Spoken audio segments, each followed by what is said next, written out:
I would like to briefly touch on one of the numerical methods for solving Laplace equation, and that's the finite difference method.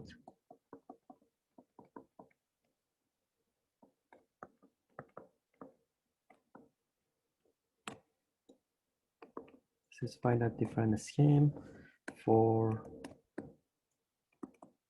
Laplace equation.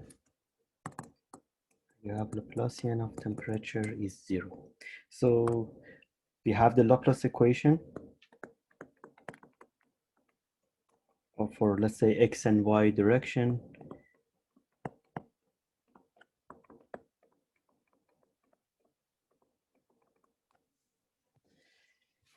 This is for 2D geometry.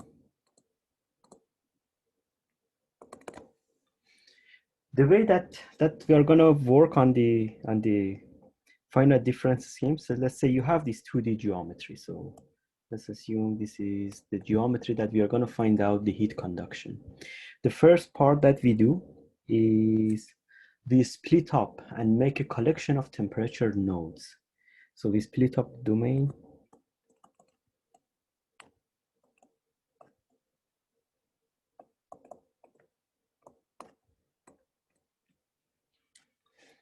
And make collection of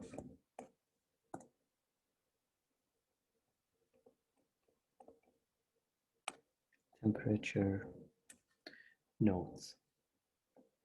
Or in other words, we make a grid or a mesh.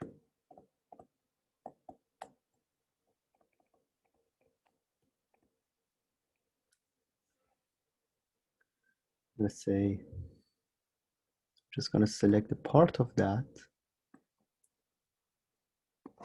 Started splitting this domain. And I'm making these nodes. Let's assume this is one point in the middle that I'm going to call it T of M and N. So these are the nodes for various temperature inside the domain that we are making. Then what we do here is we estimate the derivative of temperature, the numerical derivative of temperature, based on the mesh that we have generated. So let's say for this part, if I just start it bigger here,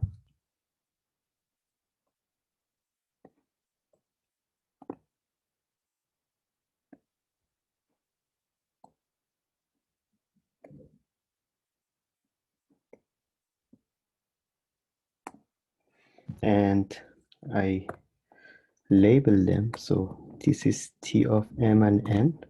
So here in this point is going to be T M minus 1 and N. At the top is going to be T M and N plus 1 and just goes 1 up. Here is going to be T M and N minus 1, T of M plus 1 and N. Similarly, here is going to be T M plus 1, N plus 1. This is going to be T M minus 1, N plus 1, T M minus 1, N minus 1, and T M plus 1, and N minus 1. This is going to be the way that we have split it in the x direction. So I'm just going to put the coordinates here, x and y for this geometry. And this part is going to be delta y. So we are splitting and we are using equal or not equal delta x's and delta y's. So the second part, we evaluate the derivative. So let's say at the half point. So I'm just going to add here 2.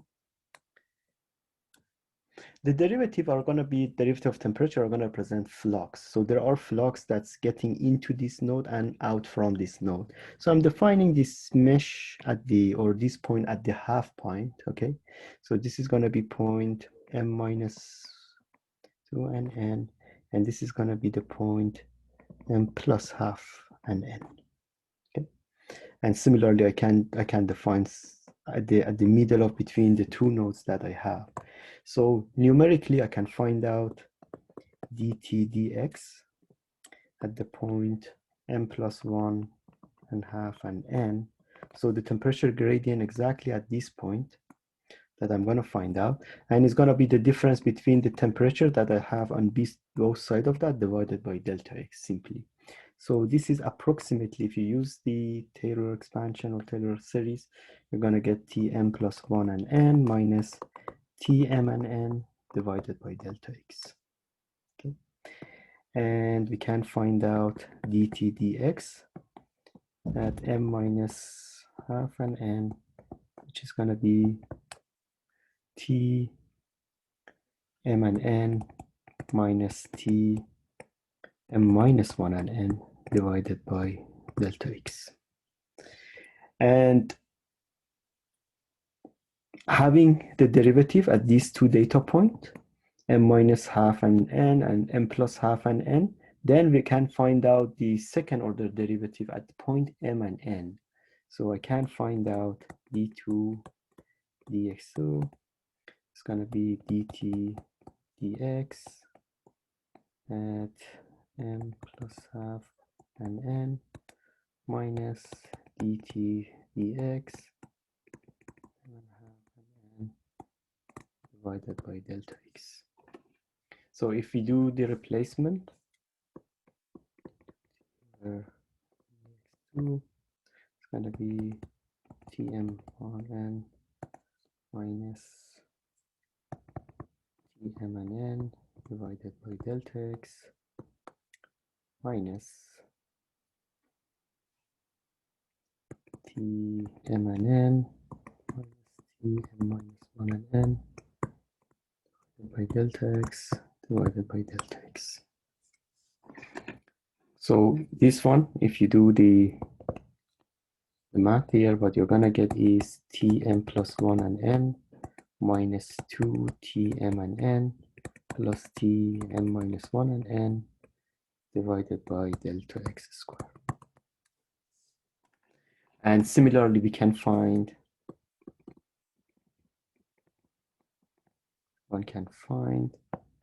d2t dy squared is gonna be Tm n plus 1 minus the 2t m and n plus Tm and n minus 1 divided by delta y squared.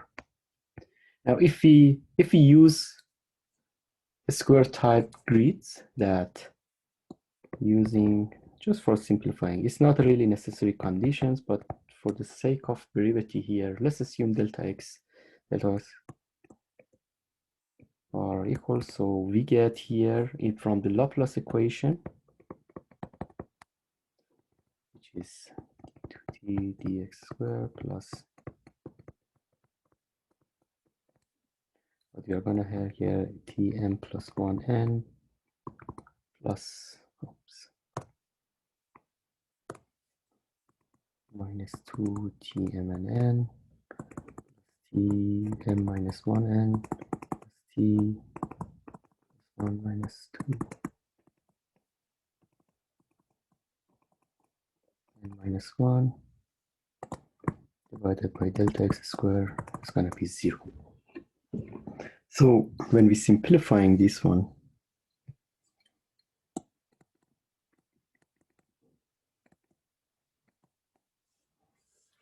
what you're going to get is Tm plus 1 and n plus Tm minus 1 and n plus Tm n plus 1 plus Tm minus 1 minus 4 Tm and n is equal to the 0. So this gives us an algebraic equation. And here what we have in the first is the summation of all 4 temperature around point m and n.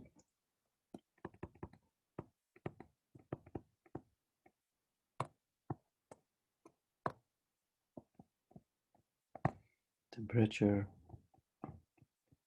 around point or node m and n, and this is minus 4 times temperature at m and n. Okay, so for the domain for finite difference for Laplace equations, Cartesian coordinate, if delta x and delta y are 0, for any nodes, when we discretize this domain, for any nodes inside the domain as an m and n, we can write out this equation. And this is for an interior node. So as I just mentioned, this is for interior node. And for other type of nodes, like you're gonna have some of these nodes are gonna just hit the boundary. So let's say if we continue here, some of these nodes are gonna just hit the boundary or getting close to the boundary. And they need a special treatment here, or depends on the boundary conditions, whether you have a constant flux or you have a constant heat transfer. For other type of nodes,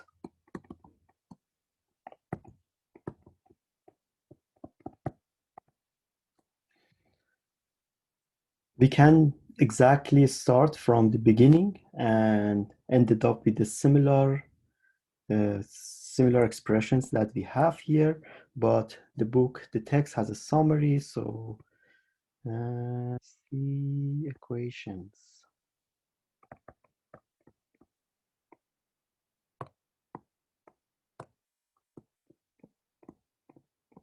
Summarized in table 4.2, and in fact I should have it here. So this is the table 4.2, that this is for a node, interior node that we just discussed. This is for a node as an internal corner, this node as a corner of this geometry. This is on the plane of surface with convection. This is on a corner with convection. So you would see different type of, based on different type of configurations or the boundary conditions, we have a different expressions for the node. Let's say we have, for all nodes, we have written this equation. So writing the equations for all nodes,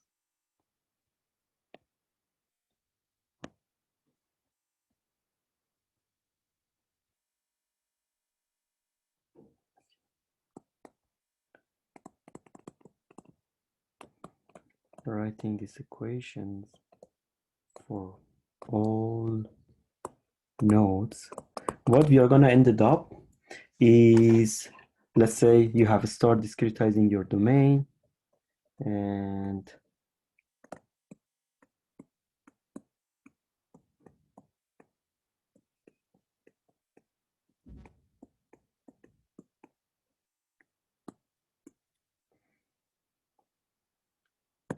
these things happens. Yeah, we continue like discretization, and let's say you have start from point node 1 and 1, 1 and 1. This will be 1 and 2. This would be 2 and 1. This will be 2 and 2. This will be n and n.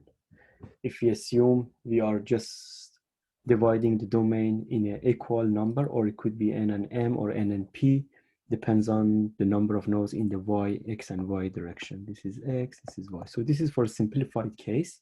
Then when you're writing for each of these nodes, the equations that we have, what you're gonna get is a11, t1, and a1 is gonna be the coefficients that you're finding from this one, either 1, 4, or depends on the equation that you're using. There could be other type of coefficients, plus a12, t2, all the way plus a1n.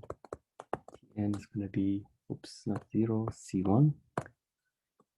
We can have some constant that can happen, depends on the boundary conditions and other interactions that between the nodes that's happening.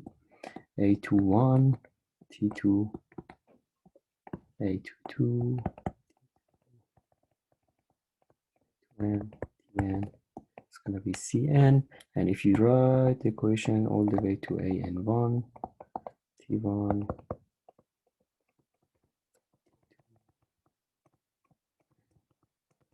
is going to be cn.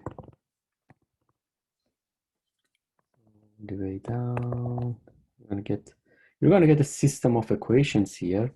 Now, if I put all the coefficient in the matrix, call it matrix A, and times the matrix of temperature T1 to Tn is going to be the matrix of constant on the other side. So this is representing coefficients, and this is temperature. Or in another word, like the way that I have done it, if I want to be more explicit, if you get the inverse of matrix of this coefficient, then you can get the temperatures at each node. The matrix of that is going to be A minus 1 times C.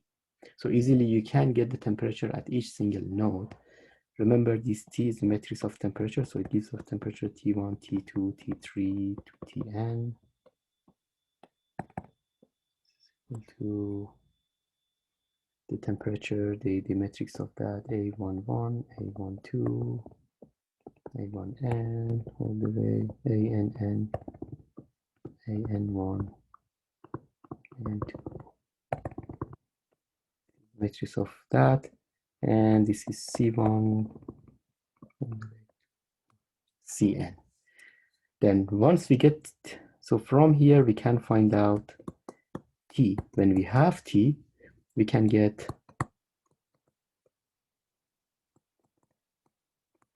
heat flow rate. Remember, Qx is minus K A dt dx, and we can numerically calculate that one. Of course, we don't have a continuous function of temperature as a function of x and y, but through these nodes, we can get the discontinuous or numerical evaluation of the heat flow rate at each single node, minus Ka dt dy. Now that we are here, in summary, okay, in solving multidimensional heat conduction problems,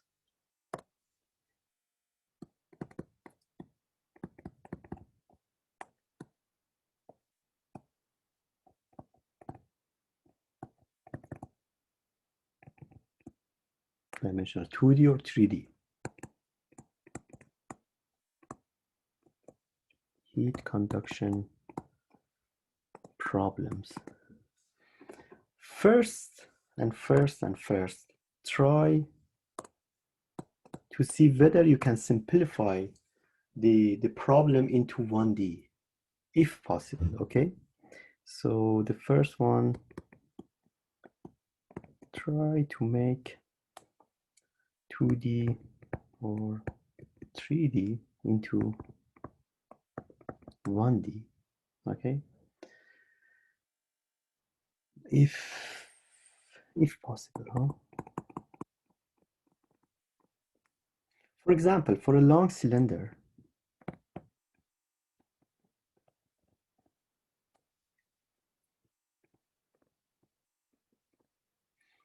let's say this is D and L is much larger than D, we can simplify that one to the 1D. Like remember for the fin that we were assuming the heat flow in the R direction is negligible, like there is high conductivity or there is a uniform temperature. So we didn't really consider any temperature variations in the Y, everything was the same, but we just had it along L, okay? That's one of them. Two is use shape factor. Factor if possible.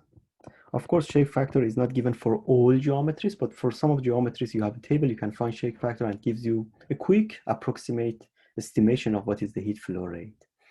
And if not, or simultaneously with two, you can look at the simple analytical solutions, as we discussed. Solutions or plots. Sometimes these analytical solutions are in terms of plots. Plot available. Or if not, just solve it. And then you can try numerical methods.